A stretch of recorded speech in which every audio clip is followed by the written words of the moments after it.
El mar Jónico arde en llamas y el humo negro oculta el sol del mediodía frente a las costas de Grecia. Cientos de barcos gigantescos chocan entre sí, rompiendo sus cascos con un sonido que parece el fin del mundo conocido. En medio del caos, un hombre debe tomar la decisión más difícil y vergonzosa de toda su vida militar. Ese hombre es Marco Antonio, el general más temido de Roma y el sucesor natural de la gloria de Julio César.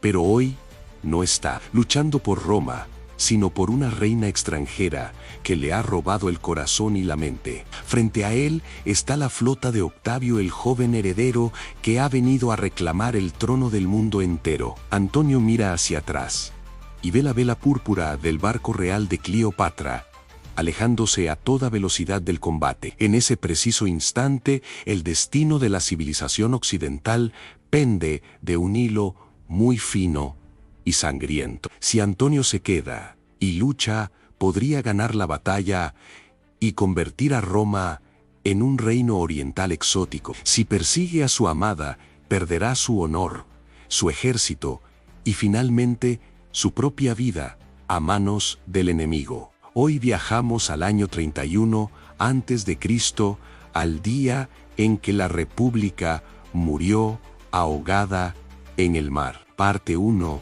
El mundo dividido después de matar a los asesinos de César en Filipos.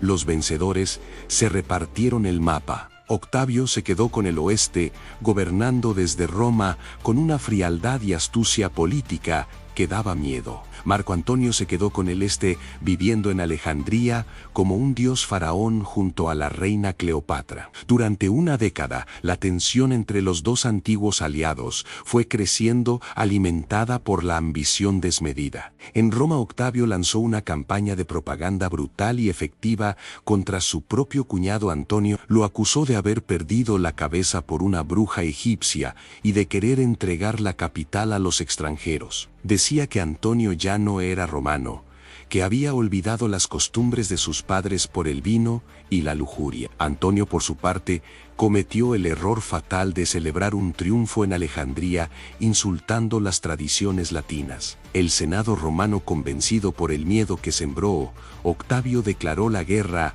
no a Antonio, sino a Cleopatra. Fue una jugada maestra para no llamar a esto una guerra civil, sino una cruzada patriótica contra un invasor bárbaro. Antonio y Cleopatra reunieron una flota masiva de 500 barcos de guerra para invadir Italia y tomar el poder. Eran naves colosales, verdaderas fortalezas flotantes, cargadas con torres de asedio y catapultas pesadas capaces de destrozar murallas. Octavio no tenía barcos tan grandes ni tan caros, pero tenía algo mucho mejor a su lado: un genio llamado Agripa. Marco Vipsanio. Agripa, el mejor almirante de la historia romana, construyó una flota de barcos ligeros y rápidos llamados Liburnas. Sabía que en el mar la velocidad y la capacidad de maniobra matan al tamaño y la fuerza bruta de los gigantes. Parte 2. En la trampa mortal. Antonio movió su flota a Grecia, al Golfo de Ambracia, esperando cruzar el Adriático hacia Italia. Pero Agripa se le adelantó cruzando el mar con audacia y bloqueando los suministros del ejército de Antonio en la costa. Lo que debía ser una invasión rápida y gloriosa se convirtió en un asedio lento y doloroso para los antonianos. El campamento de Antonio se llenó de enfermedades, malaria y disentería, matando a miles de remeros expertos cada semana. La moral se desplomó y los senadores que apoyaban a Antonio empezaron a desertar y pasarse al bando de Octavio en masa. Antonio estaba atrapado, su ejército se moría de hambre y sus barcos se pudrían en el puerto sin poder moverse. Cleopatra propuso un plan desesperado: romper el bloqueo naval y escapar a Egipto para reagruparse y luchar otro día. Los generales de Antonio le rogaron de rodillas que luchara en tierra,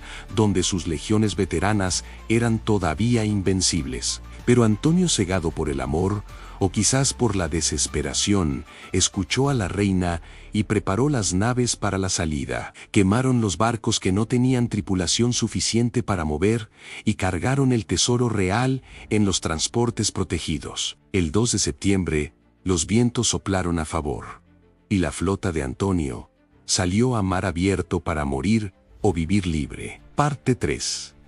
El choque de titanes.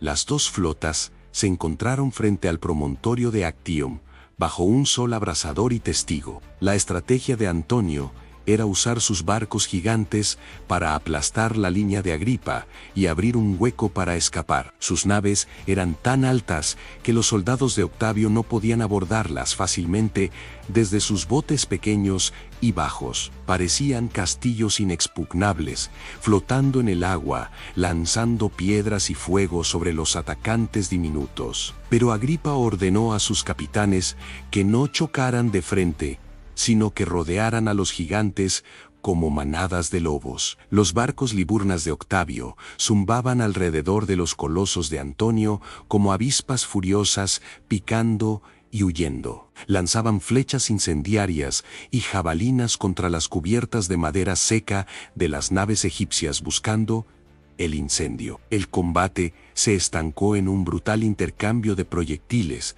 donde el mar se tiñó de rojo sangre y ceniza. Los barcos de Antonio eran incapaces de girar rápido para defenderse de los ataques por la popa y los costados vulnerables. Poco a poco la formación de Antonio empezó a desmoronarse bajo el acoso constante y preciso de la flota de Octavio. El centro de la batalla se convirtió en un infierno de fuego, gritos y madera astillada flotando en el agua revuelta. Antonio miraba con desesperación desde su nave insignia, como sus mejores capitanes eran hundidos o capturados uno por uno. Pero el plan de escape seguía en pie, esperando el momento justo para que el viento cambiara de dirección al norte. Parte 4. La traición de Amorán. A media tarde ocurrió el evento más polémico y discutido de toda la historia naval antigua. Se abrió una brecha inesperada en el centro de la línea de combate, debido al caos de la lucha cuerpo a cuerpo. Cleopatra, viendo la oportunidad única, ordenó a sus 60 barcos de reserva que izaran las velas púrpuras. En lugar de atacar al enemigo para ayudar a Antonio, la flota egipcia atravesó la línea y huyó al sur, hacia Egipto. Los soldados romanos de ambos bandos se quedaron atónitos viendo cómo la reina abandonaba a su amante en medio de la muerte. Antonio vio la vela púrpura de Cleopatra alejándose en el horizonte, y su voluntad de guerrero se quebró en 1000 pedazos. Hizo lo impensable para un general romano. Abandonó a sus hombres, que estaban muriendo por él en ese mismo instante. Saltó a un barco rápido y ordenó perseguir a la reina, dejando atrás a su flota y a su ejército de tierra sin líder. Fue el acto de cobardía más grande jamás cometido por un hombre que había sido un héroe de la República y de Roma. Sus soldados siguieron luchando durante horas, creyendo ciegamente que su general volvería con refuerzos pronto para salvarlo. Cuando se dieron cuenta de la terrible verdad, tiraron las armas y maldijeron el nombre de Marco Antonio para siempre. La batalla de Actium terminó no con una gran maniobra táctica brillante, sino con una huida vergonzosa y trágica. Parte 5. El nacimiento del imperio. Antonio y Cleopatra llegaron a Alejandría derrotados y perseguidos por sus propios fantasmas y culpas. Octavio no tuvo piedad y los persiguió hasta las puertas mismas de Egipto al año siguiente para terminar el trabajo. Sin ejército y sin aliados, la pareja más famosa de la historia decidió que no serían trofeos de Roma en un desfile. Antonio, al recibir la falsa noticia de que Cleopatra había muerto, se clavó su propia espada en el estómago buscando el final. Murió en los brazos de la reina pidiéndole que hiciera las paces con el conquistador Octavio si era posible salvarse. Pero Cleopatra sabía que Octavio la quería llevar a Roma encadenada para exhibirla en su triunfo como una esclava real. Según la leyenda, la última faraona de Egipto se hizo morder por una cobra áspid para morir como una diosa inmortal. Octavio encontró los cuerpos y, aunque furioso por perder su trofeo, admiró el coraje final de la reina del Nilo con sus rivales muertos.